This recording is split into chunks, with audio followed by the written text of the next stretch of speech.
quarterly slush pile. We have for you today 3 poems, and they're all for the monsters issue. So get ready to get scary and think about monsters, all things monsters. I am Kathleen Volk-Miller, and I'm co-editor of the Painted Bride Quarterly and director of the publishing program here at Drexel University. We're in the sound studio here on campus, and very, very happy to have Mary and Wren in the room. Yay! I'm very, very happy to be here at Drexel. I broke my keychain today, and I went to the Drexel bookstore and got myself some Drexel bling. So it's a keychain with the dragon on it, and it's going back to Abu Dhabi with me. So won't that be great? Represent. She can think about me every day, every time she unlocks something. And I'm Caitlin McLaughlin, sitting next to Marian here. I am the Digital Communications Co-op for Drexel Publishing Group. This is about my 6-month reading for PBQ, and I am an English major at Drexel University. I am Tim Fitz, and I am still wearing dirty shorts.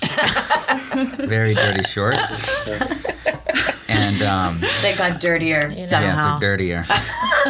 And I'm a fiction writer, and I teach here at Drexel University and at the Curtis Institute of Music. Woohoo! And I am Jason Schneiderman, Associate Editor at Painted Bride Quarterly, coming to you from my yellow Parsons table in the Bedford-Stuyvesant neighborhood of Brooklyn. Yay!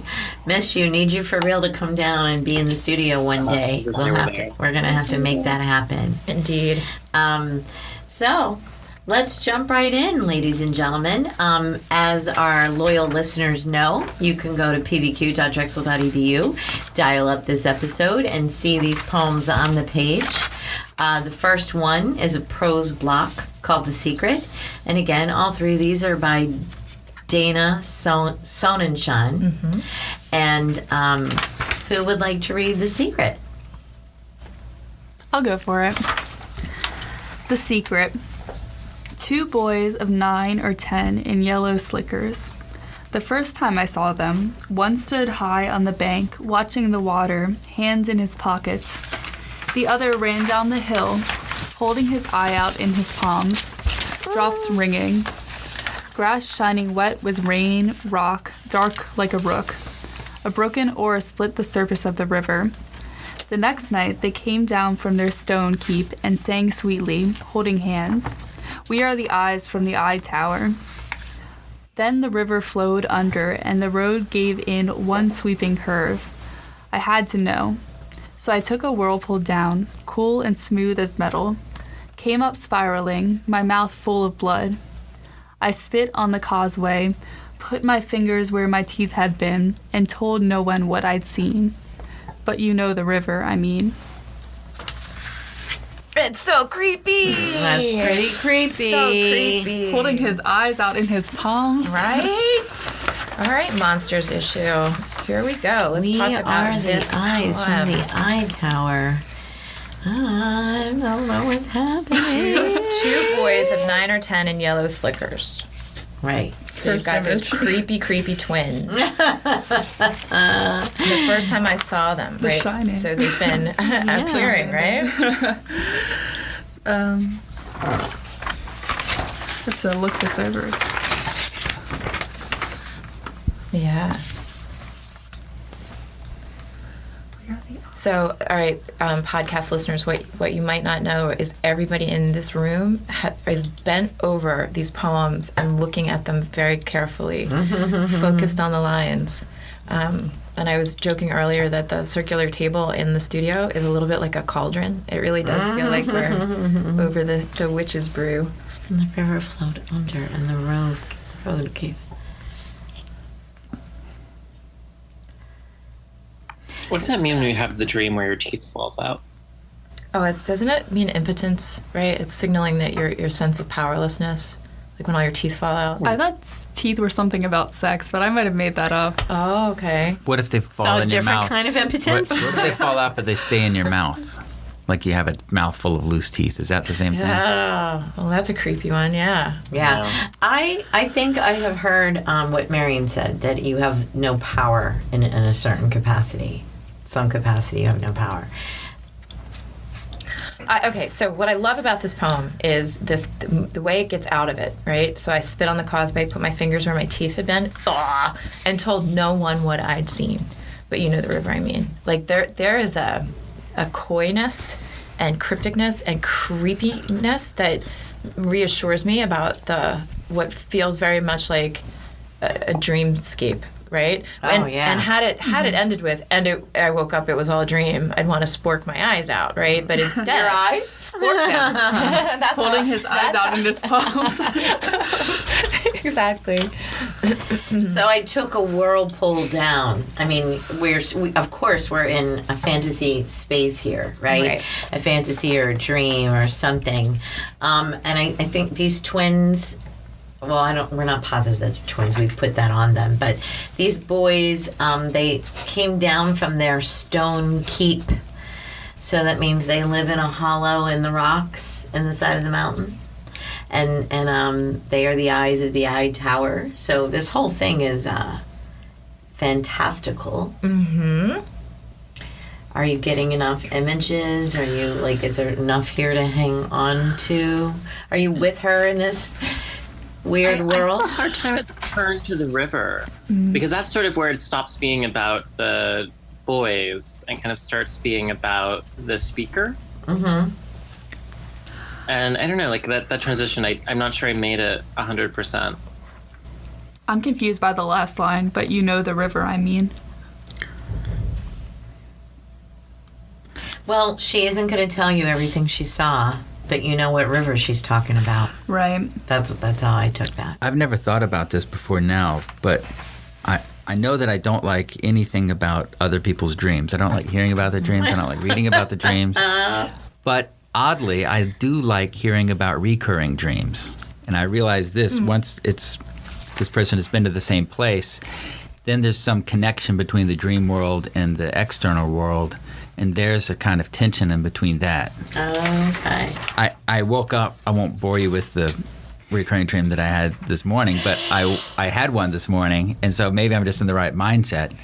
But I do think that there's some connection between the person's life and their psychological state that I find interesting, even though I don't kind of get a lot of what's going on. Mm-hmm. But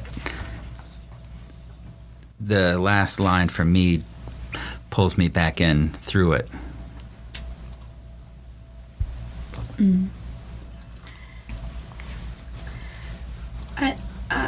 I know that this is probably my own aesthetic, but I think I need a little more of a literal narrative. I'm not. I was the same way, that I needed a little more connective tissue. Yeah, so the poem is sort of ungenerous in that way, right? It calls itself The Secret, and it doesn't give you fair footing, right? It's just giving you images, right, which do skew almost towards a kind of genre fiction, right? It really does. I didn't realize how far away from the mic I was sitting. Apologies. Yeah, so it's a little ungenerous with those details. It doesn't give you the context for the way these images are sort of spiraling up, right, into the speaker's reverie or confession, right? But it's a strange confession without confessing much, right? Other than just creeping you out with those images of twins, right? And I Are they twins? Listen. The reason I said they're twins, they're not. They're they're of different ages, but they're wearing those yellow slickers, so they're gonna look like they're visually looking like And a the pair, same age. right? Yeah, that's what I was thinking. In The Shining, the twins. Yeah. So she's not making a big deal of their twinness necessarily. It's just this creepy apparition of kids in slickers, right? In the rain, and then it becomes this wicked strangeness of their eyeballs and whirlpools and what's happening at the bottom of that river. And she wrote the whirlpool down too. Mm-hmm. Is there some deeper secret that we're, I don't know, maybe missing in all of this? Is she trying to tell us something with the dream? I think she's not telling. For me, the scary stuff isn't things like eyeballs in the hands. In my opinion, or the effect that it has on me is it's trying too hard. The thing that's scary for me is but you know the river I mean, because that they're going to have to go back there. Like with The Shining, all the rooms with the blood and the old lady and all that stuff are not really that scary to me. It's the idea of not being able to write a novel all winter, just being stuck in that room and your imagination. And it's a hard place to be when everything's echoing and you drive yourself crazy. Yeah. Well, right. So, and part of the terror of The Shining was like the quotidian nature of all that, right? It's like just, the way Kubrick did it, right, was just to make it this family, like, nuclear catastrophe, right? Like this nuclear family's catastrophe. This is so far away from like familial or familiar, right? But for me, what it does is like work this like creepy iconography, and it almost feels like like some kind of like incantation. Like this confession is also like a magic too, right? But what I have to say, by calling the poem The Secret, instead of calling it like Baba Yaga or giving it like a demon's name or something to give the reader something to hang on to, like that, like giving the mythology. Yeah. Right? It's a little, it skids off for me. It skids out, Yeah. Since we have 2 more by Dana, do you think we're ready to vote? Yeah, I think Are so. we good? Okay, let's do it. 1, 2, 3, vote. And what's coming in from New York? Okay, I'm afraid that one didn't make it. So, no to The Secret. But we're going to move on and read another one from Dana, and this is Creature from the Black Lagoon. Okay, this is also a prose block, and I guess I'll do it. Creature from the Black Lagoon. My neighbor leads a life of fiction, and once in a while invites me in to make believe she's got a spotless apartment, a couple kids, religion. It's hard to keep up with the plot. The radiator hisses like a cast iron snake, or the kitchen faucet drips and a roach slips out from under a plate. She changes her age like her clothes every few days. Sometimes she just stares where water scales the wall and says she'll give up booze. One night, the building's old pipes ring, and then my phone. I heard you typing. I'm writing a novel too, she says, about some people I know. I sigh and lean on the wall we share. Soon she's breathing into my ear. So you think it's your honey? Forgot his keys? No. Drops the keys. He knocks and calls louder because you were in the shower, yeah, and you let him in, but he's not your honey. He's a man in flippers and a black rubber suit. Universal Studios in 1954. I roll my eyes, but then I think of her, hunched over, listening behind her door, as keys jangle onto hardwood, as this thing between a man and a beast slithers in. I say, sorry, I left the water running. You'll have to stop by tomorrow and tell me how it ends. When I hear her slippers in the hall, I shiver and pretend there's no one home. Nicely read. Nicely read. So much fun. So this Super duper. Dana titled the batch of poems that she submitted to Submittable, I believe, Monster Remakes. I need to double check that, but I think that's what they were called. And this is definitely in the spirit of a monster remake. Yeah. So is the problem that none of us had seen The Secret? Is what? What? Is there like a movie, The Secret, that none of us knew that was a reference to? Oh, maybe, but I don't know. When you say, it's so funny when you're like The I Secret. like this one much more. I only know about that book that changes people's lives. That's called what I The was going to say. Secret. The only secret I know is that one. Like, I'm going to manifest excellence just by thinking about it, right? Yeah. Yeah. Yeah. So for me, I am a story gal, and all of this story was rich for me. You know, I see a whole movie. Right. This prose book.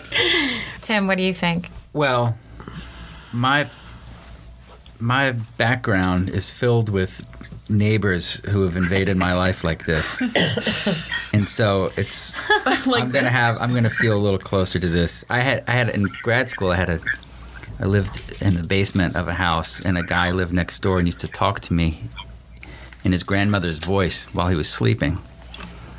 And it Wait, reminds back up. me a You're little. creeping me out so hard. Yeah. Do that again. You had a roommate who Yeah. did what? He lived in the room next door to me, and he would walk in his sleep and talk in his sleep, and sometimes I'd be up all night writing, and he would talk in his grandmother's voice, and sometimes he would talk to me in that voice. Oh my lord, And, my lord, my So I lord. would like write with a steak knife next to me.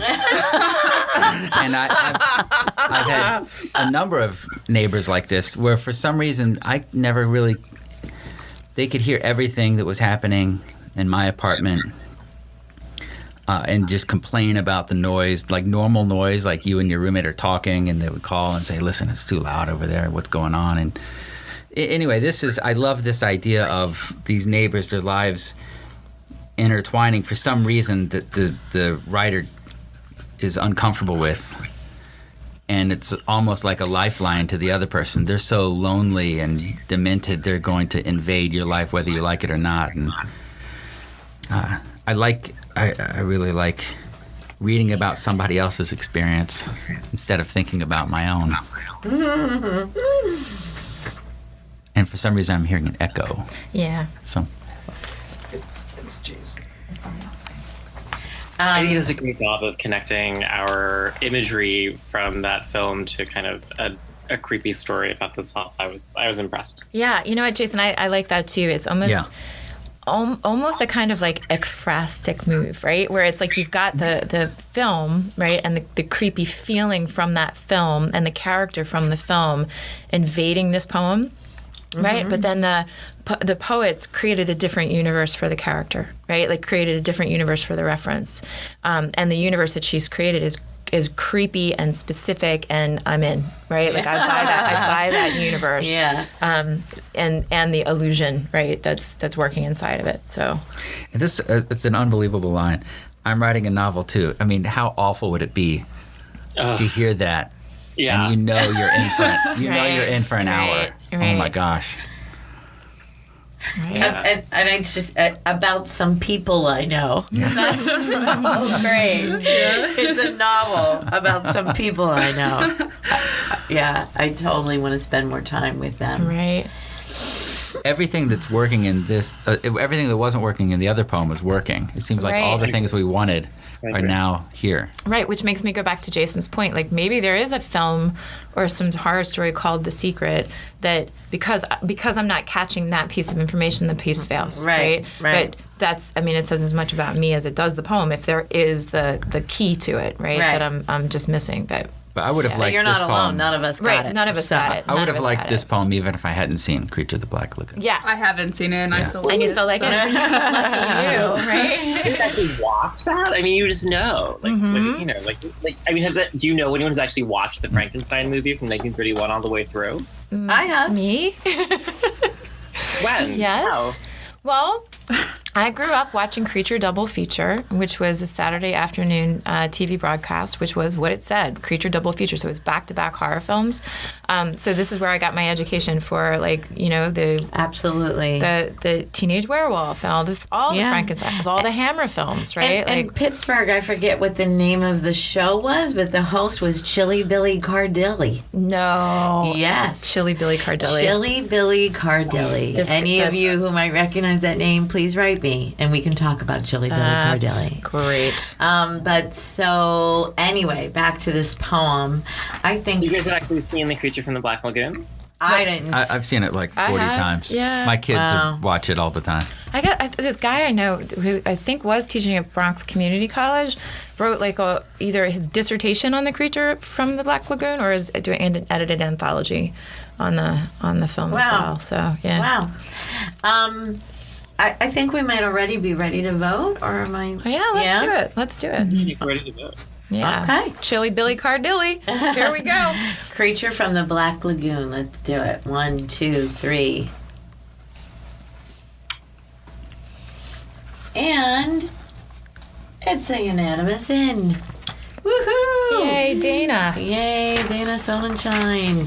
So, those are good. That's good. That's really good results. 1 out of 2. Yes. And we have one more by her that is set up differently than the other two. Both of those others were prose blocks, and this one is not. it's little couplets set into 3 stanzas. And Jason, are you well enough to read for us? I miss your voice. Yeah, babe. yeah, totally. I can take All that right, as well. cool, Yeah. very cool. All right.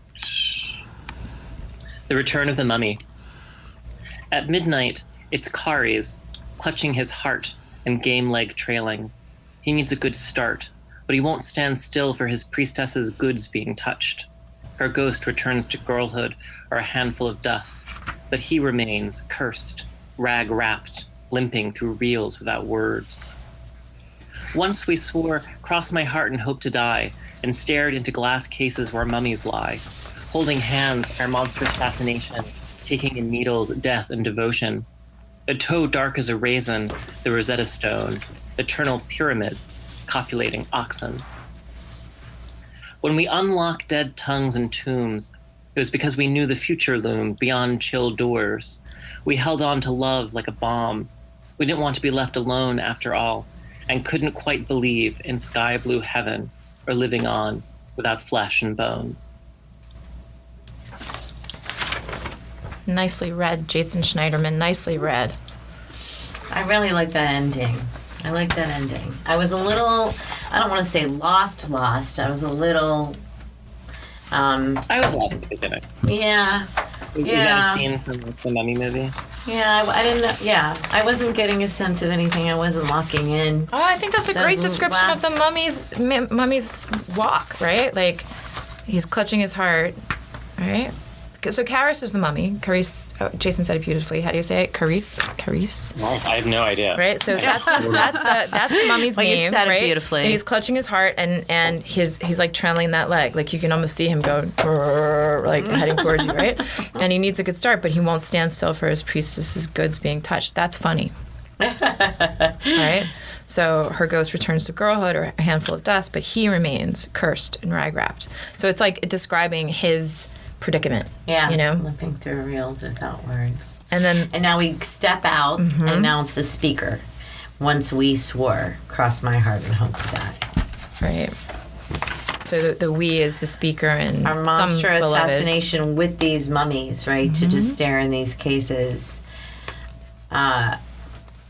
What's the Rosetta Stone? Eternal pyramids, copulating oxen. Those are just images that are being engraved in the. I think, right? A toe Yeah. dark as a raisin. Like, is that like a mummified toe, right? Yes, yes. Then Yeah. the Rosetta Stone, I can imagine that being a description of hieroglyphics, right? Eternal pyramids, copulating oxen, Those right? are the designs on the right? on the case. Yeah.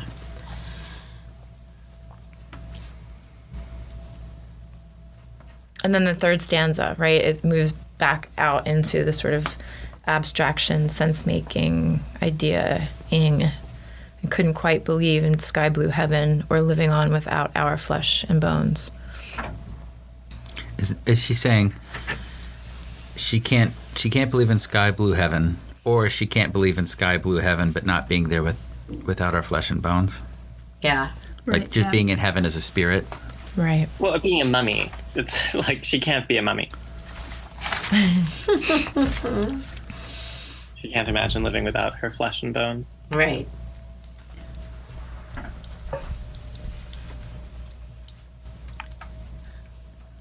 Yeah, which is I don't know. Like that's a sort of like confession of an inability to believe in the eternal, or immortality, or what? Supernatural. Well, maybe This- it's yeah. eternal devotion and love too, because in the beginning we're talking about Karis won't stand still for his he won't stand still for his priestess's goods being touched, so he's still defending his beloved even in death. And then there's this couple here looking at the mummies, and they can't imagine this kind of eternal devotion. I guess that's the way Yeah. I viewed it. Yeah, Caitlin, because and then that's a match from the first stanza to the third, right? So Karis is like, sort of limping on, right? And then in this, at the end, that is the fiction, right? That is what makes it impossible. Yeah. Reading these three together, the first one didn't have enough for me to hold on to. The second one had everything, and this one for me kind of lies somewhere in between, where I'm Yeah. kind of. But I mean, with the creature of the Black Lagoon, we get to know so intimately her moment with the woman. Why am I just so less engaged with this one? Like I was enraptured by the lagoon, and this I'm just. There's nothing wrong, but I'm not like going. It doesn't have the same. It doesn't have the same kind of spark. It doesn't have the same. I think the distance. I think that what's really exciting about the second one is the way that the movie imagery infiltrates the actual life, and in this one, I think that they're kept very separate. Mm-hmm. I think that might be kind of what's exciting us less. That there's a much clearer divide between the real world and the film.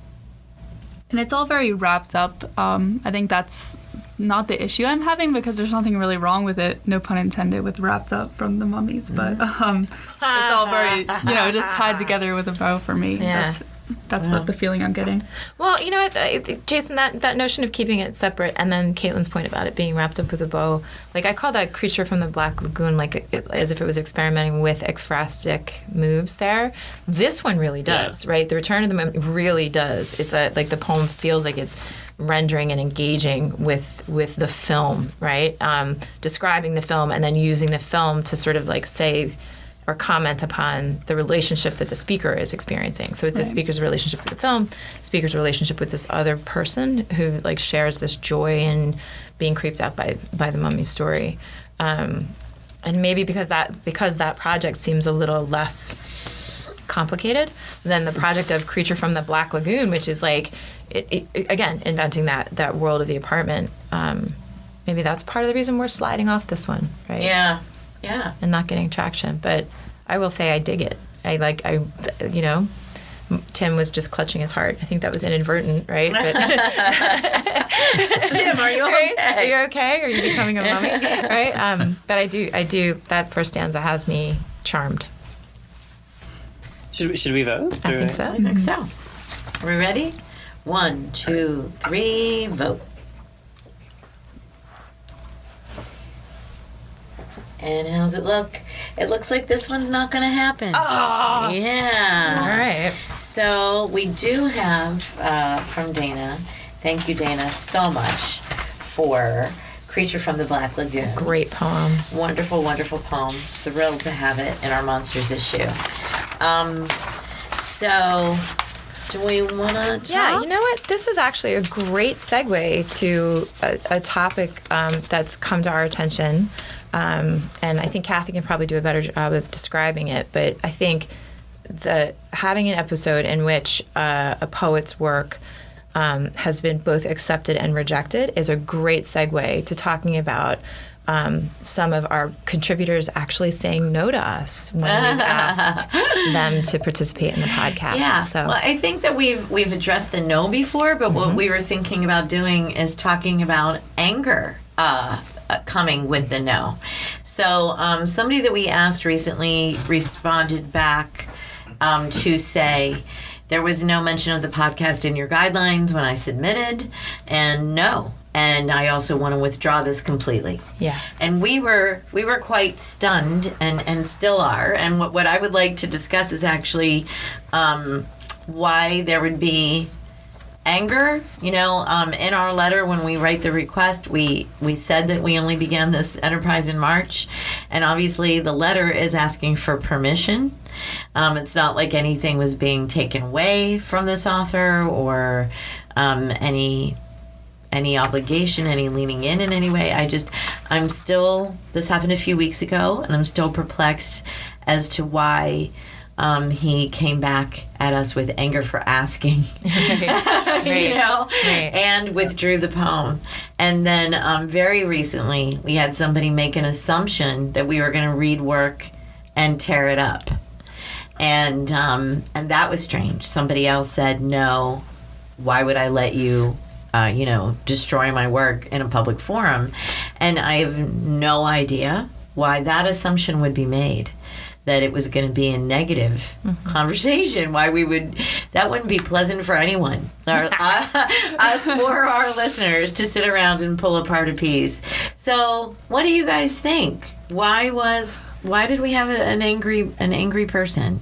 I'm very confused by the second person saying that we were going to tear apart their work because personally, if I wasn't a part of PBQ and somebody had asked me to be a part of the podcast, I would first listen to the podcast, and we do accept a majority of the works, just by the data, and we never really say anything that's rude or, we never tear a poem apart. So that's really what confuses me about that. But maybe it's the name. Slush pile implies that it's going to be torn apart. Interesting. Torn apart. Interesting that the name itself is indicating something about like a lack of quality, and therefore it's like the Gong Show. Right. Well, and I think that, a lot of people have had, I know, I was on an undergraduate literary journal when I was an undergraduate, and we had a meeting that was just sort of got, increasingly mean. Everything was being discussed and rejected. People were, just, meaner and meaner and meaner as the evening went on.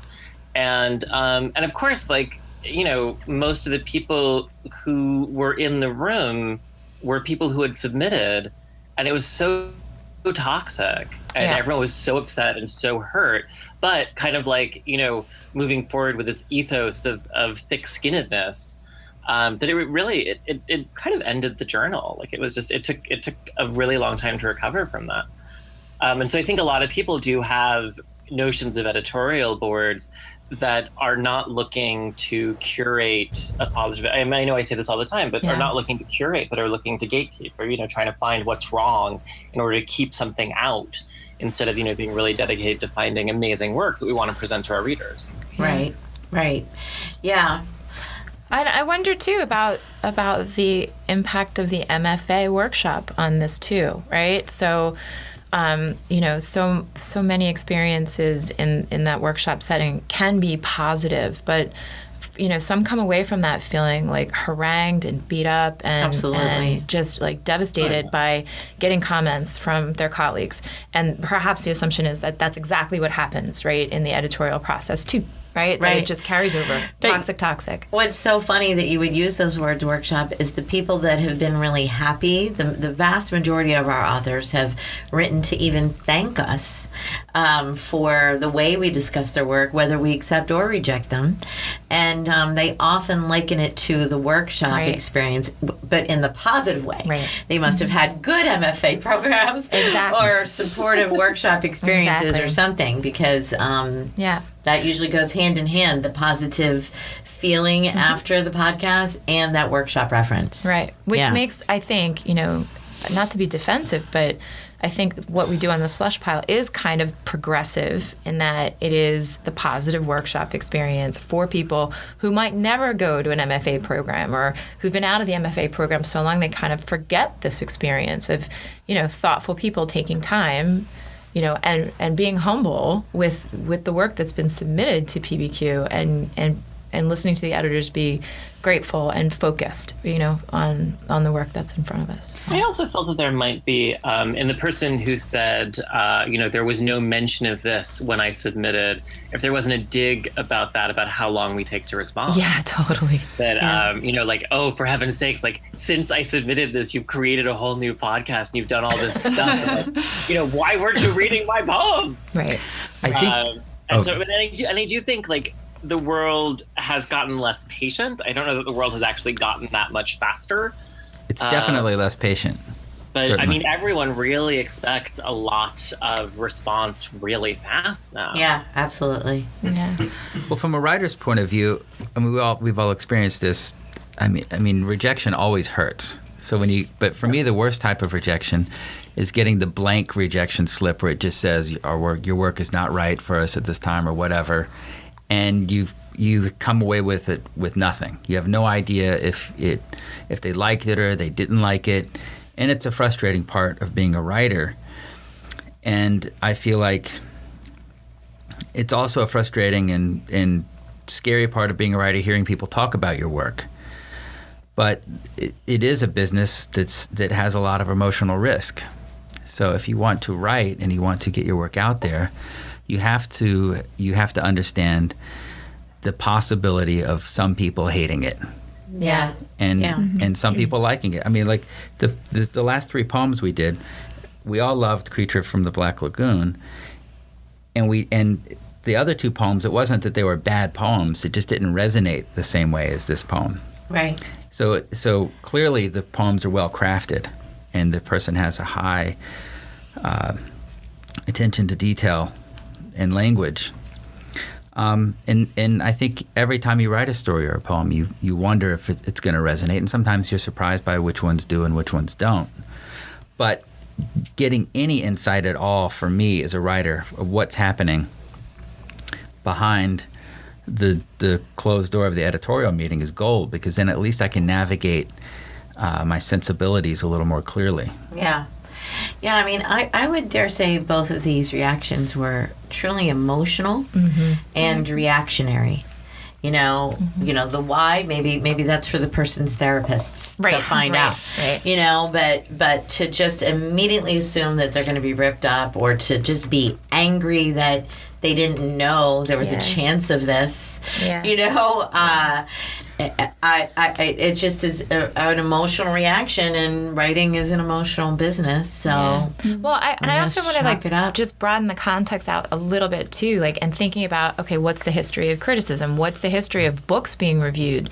And you're never guaranteed a positive review, and sometimes negative reviews can be vicious, right?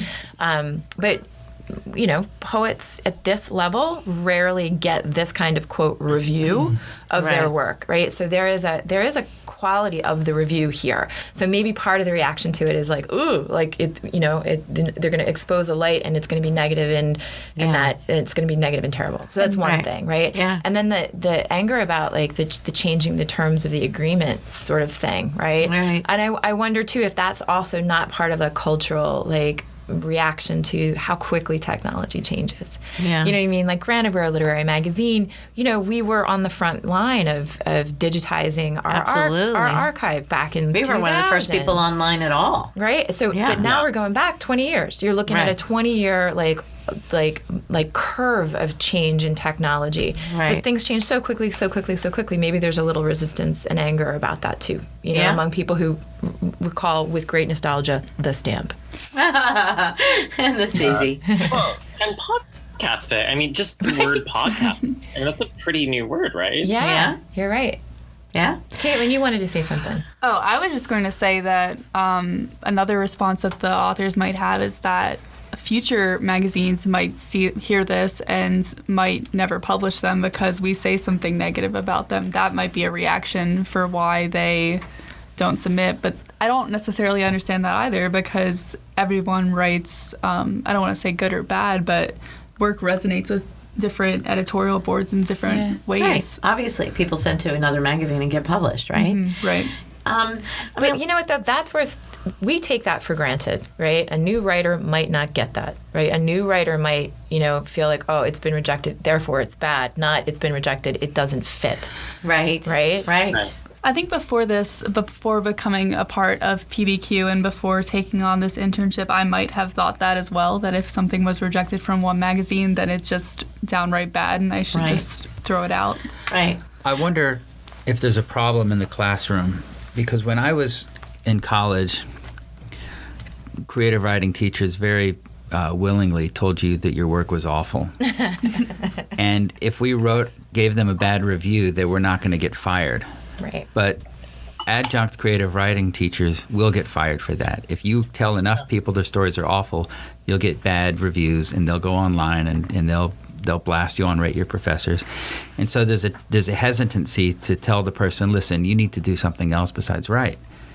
Your stories are awful because you could lose your job. And so as a result, less young writers are hearing that their work is awful. I'm internally thankful for my teachers at South Florida who told me on occasion, this story sucks. This is cheesy. Fix it. Go home and fix this part of your life.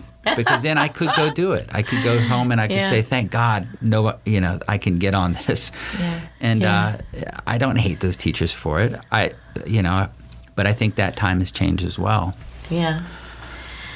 Well, I'd like to end on a positive note and say that the vast majority of people that we've asked are excited and happy about participating in the podcast. There's only been these few people. I mean, one person said, "I'm not ready," and I really respected that honesty and truth from her. It's these recent things with the anger and the assumption that made me kind of, blink. But most of the people say yes, and everybody who's participated has written to say how grateful they were for the time we spent on their work. But So I would like to encourage the young writers out there in the classroom to accept the negative comments from your teachers. They're not doing it because they don't like you or they don't think you're going to grow. They're only doing it because they want you to be a better writer. right. And so it's tough to do from a teacher's point of view to say that your work isn't working. Right. Yeah. So Yeah. Which it really emphasizes the process Yeah. approach. Right. Like we're at the editorial table, we're making a decision on product, right? Right. But we're in the process of building the magazine. So the process is always part of this conversation, and it actually starts in the classroom and getting young writers to believe that they're developing, right? Right. They're not, I mean, maybe they don't jump fully formed from the head of Zeus, that Right. it actually takes practice and craft. Right. Yeah. Yeah. So, listeners, please chime in and let us know what you think about all of these things on our corresponding Facebook page for this episode. And keep on reading, keep on writing, keep in touch. Thank you.